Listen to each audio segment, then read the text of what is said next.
Hello and welcome to the HCISD Highlight. I'm Matthew Vargas, and today we are located at the Feria ISD BBQ Cook-Off. I'm joined by Mr. Peña today, the head sponsor for the Hawk Nest Cafe Club, and I'm here to ask you some questions. Sounds good. So first off, how long have you been barbecuing? Actually, I started barbecuing in high school.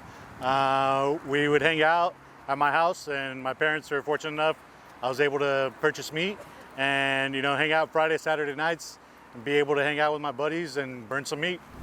That sounds awesome. What sets your barbecue apart from the rest? Try to use bold flavors. Do a little Asian influence and not just your typical barbecue affair. That way you get a nice little flavor. Nice, I like that. And finally, what advice would you give to someone that wants to learn how to barbecue? Don't be scared. Just do it. Try. All right.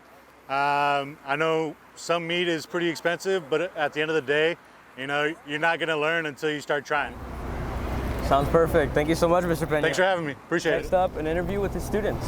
Another student of Mr. Peña's, Ian Gilliam. Thank you so much for joining us.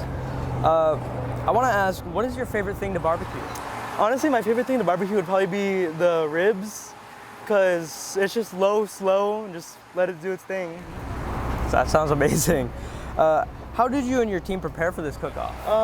Me and all my friends, we all went over to my dad's house. He showed us the basics. He pretty much let us do our own thing. He only came in when he needed to. It was real helpful. It really got us prepared for this. And we also got to taste a bunch of different seasonings. And we were able to figure out which ones we liked, what we didn't, what we did right, what we did wrong, how to cut stuff, and pretty much all that good stuff. Wow. And finally, what was the most difficult thing about barbecuing? Probably it would just be figuring out when to flip everything, knowing when everything's ready. I know, especially for the chicken, the first time we did that one was kind of difficult because it was hard to see when they were ready. We figured out that it was the juices had to run clear, and that's something my dad taught me, and that was pretty much it. But for starting that, it was kind of difficult. All right, perfect, and that's enough. Thank you so much for joining us, Evan. Thank you. Welcome back. I'm here with Lynn Flores, a student in culinary arts. Lynn, why have you been interested in culinary arts? Well, I've always been interested since I was a kid. I've always loved baking and cooking, and I just love making good food, and it makes me feel good whenever I make good food. That's awesome. What's gotten you into it? Just the thrill of being in the kitchen and being surrounded by like a bunch of food. Perfect. And how's the experience working in a cook-off like this? Well, this is my first time actually. So far it's good. I haven't yelled at anybody yet, so. Amazing. Perfect. Next up, another interview with a higher up. And now an interview with an FFA advisor, Robert Salazar. Mr. Salazar, thank you so much for joining us. My pleasure. Thank you for having us. I first want to ask, how many schools are participating? This year we have approximately 10 schools participating, but out of the 10 schools we have 19 teams competing this year, all the way from Harlingen all the way to Laredo this year. So amazing. Now, what will the winner receive?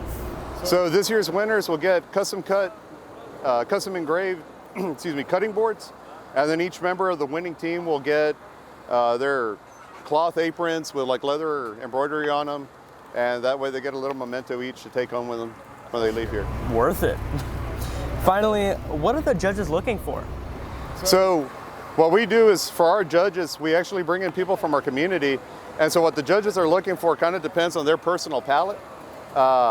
Usually we're looking at overall look of the product itself, so down to the color and the way the item looks on the fork when they get their samples, and of course taste. You're looking for good balances of salt, sweet, and of course texture. Ribs, for example, some people like a fall off the bone rib, some people like a rib with a little more bite to it. It's really up to what that judge wants. Every item is scored on a scale of 1 to 10. 1 is an inedible, say for example the item is raw or something, or it's just unpalatable for some reason. Most scores will go from a 4 to a 10, and then we tally that up. All right, amazing. Appreciate it. Thank you so much for joining us. My pleasure. Y'all part of MACA, right? Oh yeah.